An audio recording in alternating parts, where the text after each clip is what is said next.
about cooking, make the deep frying, and then making the sauce takes about 40 minutes to 1 hour. What sauce do you want to make?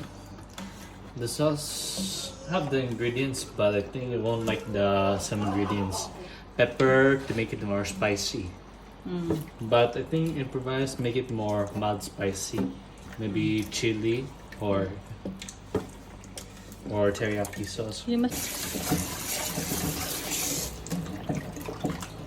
Kung gusto mong vegetables, I wanted to cook soup I cook, or stir. I cook vegetables.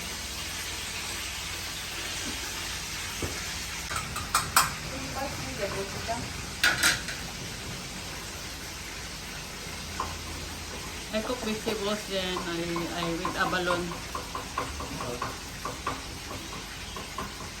Mga ilang minutes pa yan, Ken?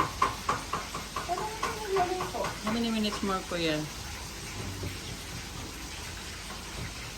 If you want to cook a lot all the chicken, then have to fry it again.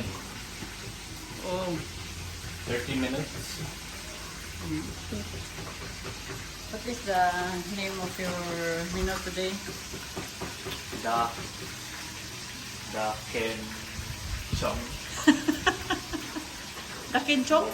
What's the kinchong? That's a Korean or Japanese? Korean name of the Korean fried chicken. Right here. Okay, so those that is fully covered, then you place here. Okay, need some more. No, those are already fully covered, you take out. So you only leave the ones that are not fully covered, and then you can mix again.